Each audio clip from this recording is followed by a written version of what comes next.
Bonjour à toutes et à tous, nouvelle vidéo aujourd'hui, et qui dit nouvelle vidéo dit un peu d'innovation, et vous le voyez directement, je ne suis pas tout seul. Première vidéo de la chaîne avec un invité, et aujourd'hui invité de marque, Louis. Fameuse relation dont je vous parle de mon réseau international d'investisseurs et professionnels de l'immobilier.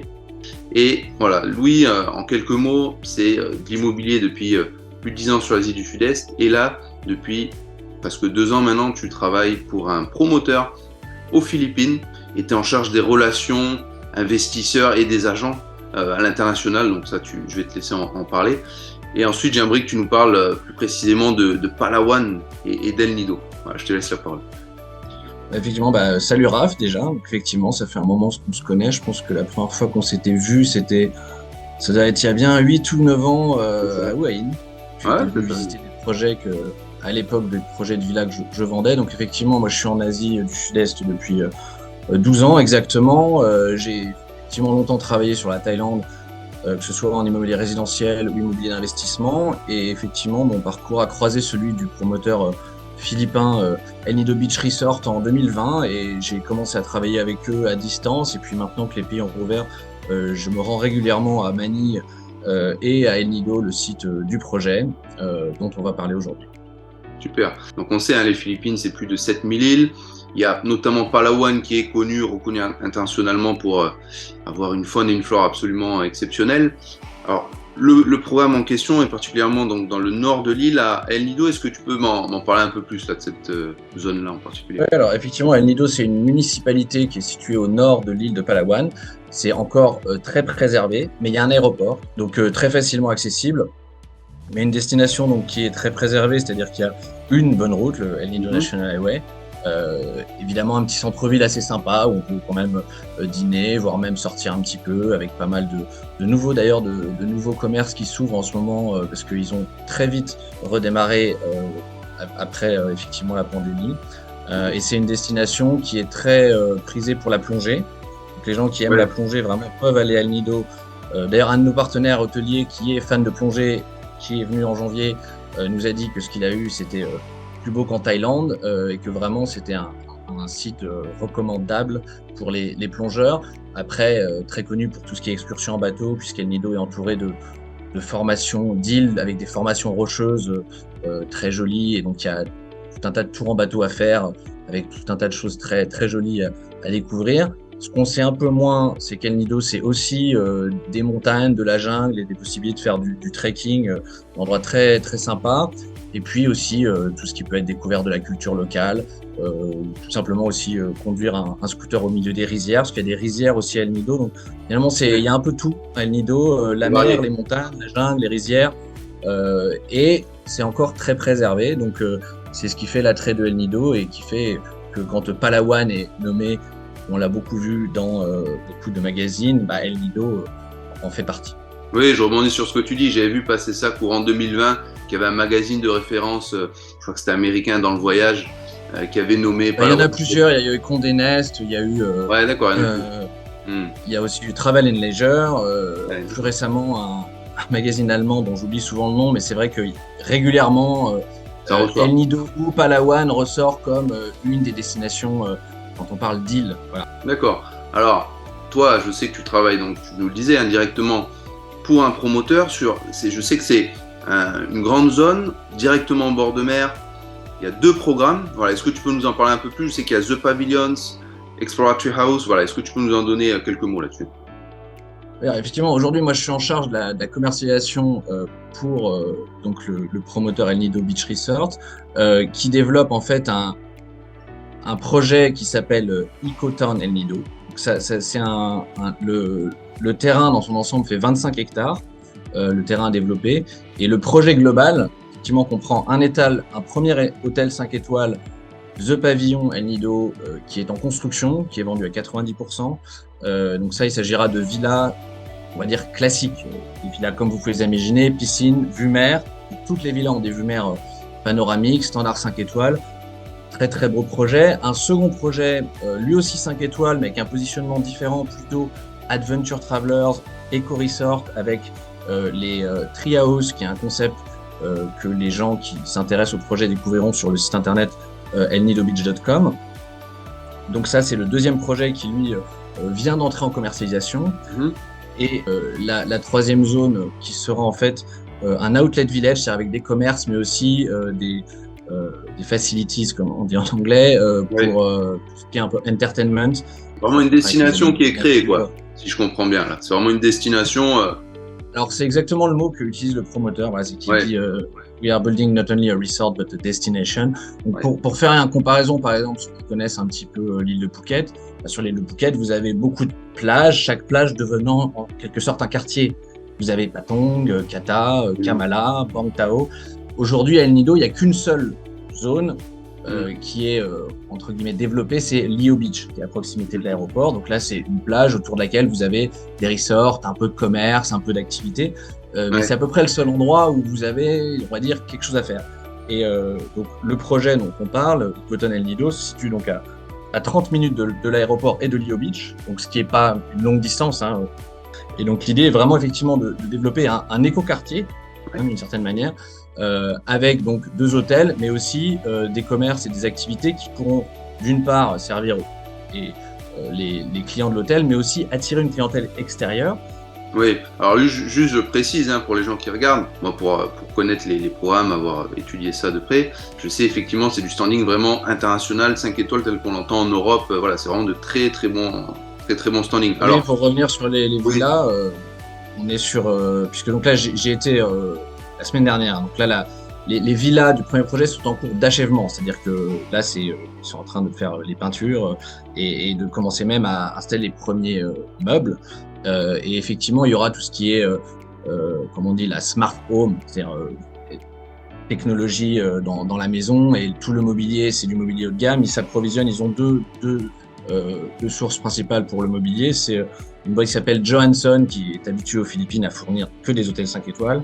Et effectivement Underwood, avec qui le promoteur travaille beaucoup, que ce soit sur l'intérieur design ou sur les treehouse, mais aussi sur un certain nombre de parties du mobilier. Et donc on n'est que sur du très haut de gamme.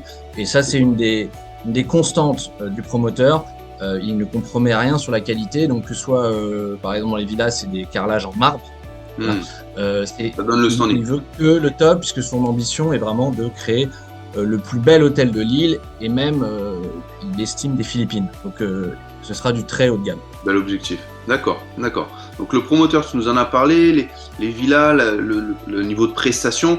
Quelques mots sur les infrastructures. Donc tu me disais le village. Au niveau de The Pavilions, qu'est-ce qu'il prévoit en termes de, restauration et autres? Tout ce qu'il faut pour un hôtel de ce standing. Donc il y aura un restaurant bord de plage avec donc là j'ai pas en tête toute l'offre de restauration, mais qui est déjà définie, et un deuxième il y a un rocher tout au bout du terrain. C'est-à-dire que le terrain fait une petite pointe avec un rocher, et autour de ce rocher ils vont aménager donc il y aura une piscine et un Rock Island Bar Grill. Donc là aussi de quoi manger, boire, se relaxer, avec aussi des activités le soir, parce que ce sera assez éloigné des villas pour éventuellement avoir un petit concert live ou des jongleurs de feu, voilà. Aujourd'hui sur l'île, il n'y a pas vraiment de prestations à la hauteur justement de ce qu'une clientèle de luxe habituée à un service de haut niveau va attendre. Et là, le but c'est justement d'amener ça, d'être sûr que les clients ont une expérience 5 étoiles à chaque fois qu'ils vont même entreprendre une activité sur l'île. D'accord, ok, super intéressant. Alors là, effectivement, là tu nous parlais des clients finaux, donc j'imagine que c'est surtout une clientèle asiatique aisée, des Européens aussi? Alors ils estiment qu'à l'ouverture de resort, il y aurait 60 à 70% qui seront philippins. Parce qu'effectivement, El Nido, c'est une destination qui est très prisée des Philippins, et puis des Européens, beaucoup de Français, El Nido, et puis comme souvent, tout ce qui est Europe du Nord, des gens qui sont habitués à beaucoup voyager un peu partout dans le monde. Bien sûr. Alors, je voulais aussi que tu nous parles un petit peu des clients, alors pas les finaux qui vont utiliser l'hôtel, mais ceux qui ont la possibilité d'investir dans justement les villas dont tu nous parlais. Voilà. Qui sont ces clients? Qu'est-ce qu'il y a comme offre et prix en face en fait? Alors, sur les investisseurs, donc, comme je vous le disais, le premier projet, The Pavilion, qui est en construction déjà bien avancé, est vendu à 90%. C'est-à-dire qu'il y a globalement un peu plus de 60 villas sur 70 qui sont vendues. Donc, on a déjà une communauté d'investisseurs. les premiers ayant acheté début 2020. D'accord, d'accord. Et en 2 mots, là, c'est pas forcément l'idée de rentrer maintenant dans les détails, mais donne-nous quelques idées de prix et de possibilités qui existent pour un investisseur français là, qui réfléchirait ou européen quoi, sur une des villas. Alors aujourd'hui, le ticket d'entrée pour parler sur le projet des Treehouse, c'est à 189 000 $. Donc ça, c'est une offre qu'on a dessinée qui permet, sachant que une Treehouse de 118 mètres carrés sur 2 niveaux, elle, est vendue à 349 000 $. C'est un peu les deux prix à retenir, 189 000, 349 000. Mais donc avec 189 000 $, c'est possible d'accéder à l'investissement et donc au retour qu'on propose de 8% net, net de toute taxe locale. C'est-à-dire qu'un investisseur qui investit sur le projet aujourd'hui, s'il investit pour 100, il reçoit 8 tous les ans, payés trimestriellement sur un compte partout dans le monde. Et sur les dernières villas, je termine rapidement, du projet The Pavillon, là on est sur des prix un peu plus élevés puisqu'on est sur des villas très spacieuses de 270 mètres carrés sur 2 niveaux également, qui là sont entre 499 et 599 000 $. D'accord, haute gamme de prix. Ok, super intéressant. Est-ce que tu aurais une petite anecdote comme ça à nous partager? Parce que je sais que tu vas régulièrement sur le site.